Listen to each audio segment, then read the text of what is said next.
Well, hello guys, how y'all doing? This is Brian, Cliffside Outfitters. Glad y'all could join us again. Today we're back in the kitchen. If you look out the window behind me, you can see that it's snowing. And here in western North Carolina, we've got about 13 inches of snow. So, today I thought I'd do a video. I've had several requests about a recipe. The recipe that I'm going to do today is corned venison. Now, if you've never tried corned venison and you like corned beef, you're missing out. This recipe is simple. It's easy to do. It takes a little bit of time, but it's a very simple recipe. And I'm going to take you through the process of corning venison. So, without further ado, let's get started.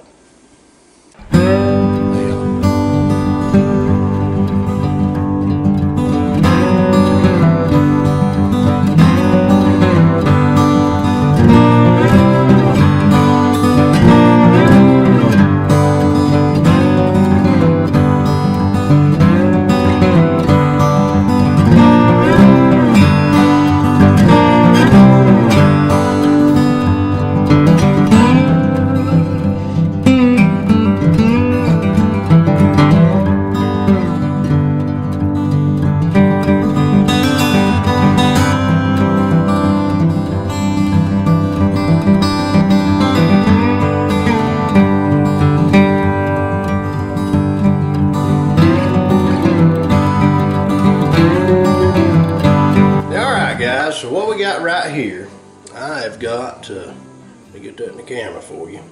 I've got a beautiful venison round roast that we're going to take and put in a brine and make corned venison out of it. And I've cleaned it up, and you can see that this meat has a darker color to it because I age all my venison. Now, when you're doing, if you're going to brine it, it's really not necessary. But when you're aging the whole animal, everything gets aged at one time. So let's take a look at the spices that we're going to put on this venison. All right, guys. So that's our roast, and what I'm going to do now is I'm going to start the brine. Now, the thing about this brine, it's a generic recipe. And in my opinion, you can brine however much deer meat that this will cover. So I'm just going to do this one roast for demonstration purposes today. But most of the time, I may do the top round, the bottom round, the sirloin. I'll do more than one because we like it that good. So, you know, if you do a whole deer, then you'd want to multiply this recipe, but you got to have enough liquid to cover your venison, and then it'll brine just fine. So let's take a look at this pot right here. Now in this pot right here, I've got 6 cups of cold water, and to that I'm going to add a 1.5 cups of salt. Now this is kosher salt.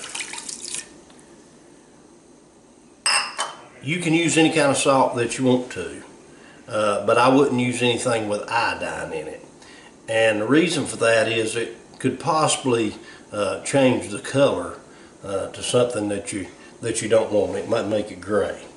I've also got a cup. Now you can lighten up on the brown sugar if you want to, but 3/4 to a cup of brown sugar, and I like the dark brown sugar.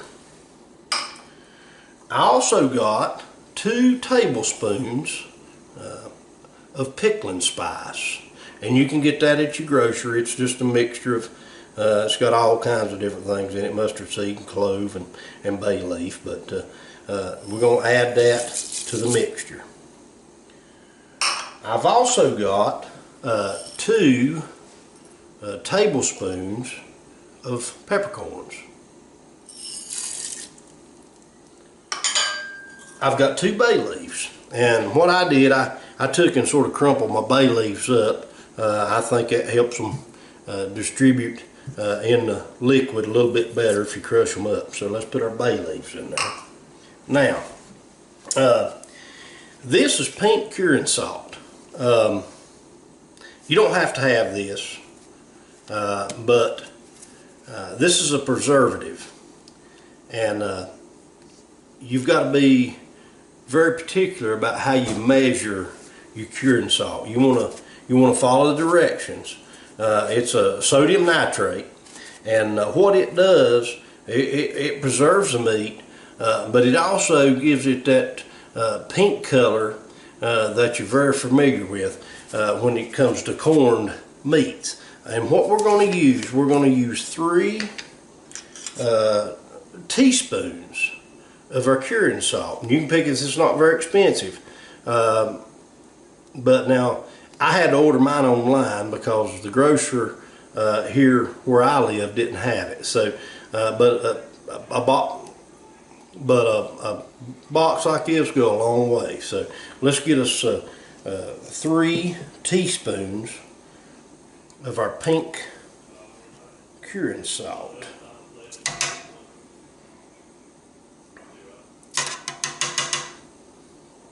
We've got that in there. Now, we want to bring that to a simmer and get all the salt, the sugar, all the spices. We're going to get everything incorporated. Also, another note that we need to be mindful of, when you do a pickle or a brine, it's not recommended that you use aluminum. I make my brine in stainless steel, and it seems to work just fine for me. But don't use aluminum. Now you could do it in a crock, some kind of enamel crock would be fine. Just make sure you don't use aluminum. Stainless steel or enamel, or either one of the old crocks like Grandma used to make kraut in, that would work.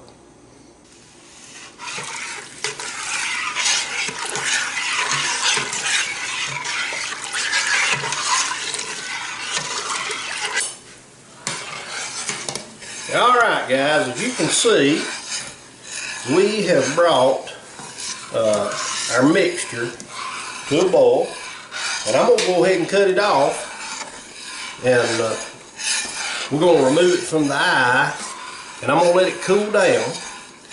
All the salt, the sugar, everything's incorporated, and we're going to have to wait for it to cool.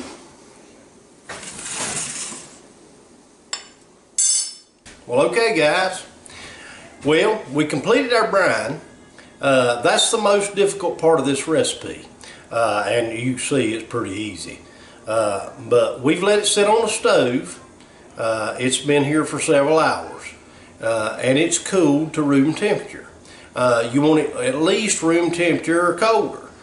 You could even put it in the refrigerator if you have room in the refrigerator. You can put it in the refrigerator and let it chill down. That ain't gonna hurt a thing, because you're gonna hold the meat and the brine in the refrigerator for the period of time that you brine the meat. So let's take a look at what we're going to do here now.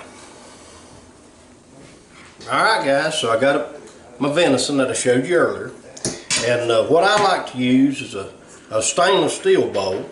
Like I said, there's different things you can use, but stainless steel bowl is what I use. And I'm going to take my round roast venison and I'm going to lay it in that bowl. Now, we've got this brine and it's cooled, and all there are to it, all you've got to do is we're just going to pour that right over that venison. And as you can see, this recipe would probably do a couple roast. But you see how he's trying to float up there. I'm going to show you what to do with that. Alright, so what I've got here is a baggie, and I put water in the baggie, and I'm going to use that for a weight. This is just a freezer bag, but any of the self-sealing bags will probably work. And I'm going to lay it right down on top of that venison, and that's going to hold it under my brine. It'll sit right there, and you want to keep it fully submerged in the brine. And I'm going to put it in the refrigerator, And I like to brine mine at least 7 days. You can let it go 10, and I've heard of people letting it go 14.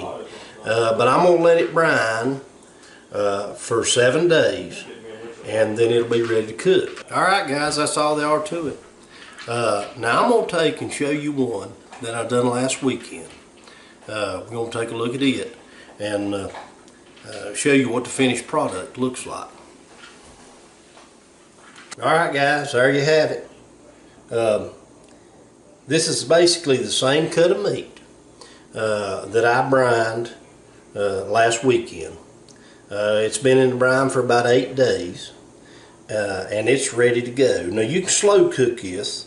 The way I like to do it is put it in a crock pot, and I'll cook it for about 3 hours in the crock pot, and then I'll take and add some potatoes and some carrots and a little bit of onion and cook it for an additional hour, and then I'll take and add some cabbage and let it finish out about another hour in the crock pot with the cabbage, and man, you talk about good. Now guys, you give this recipe a try. I guarantee you'll be glad you did. It's awesome. Until next time, this is Brian with Cliffside Outfitters. Y'all have a good day.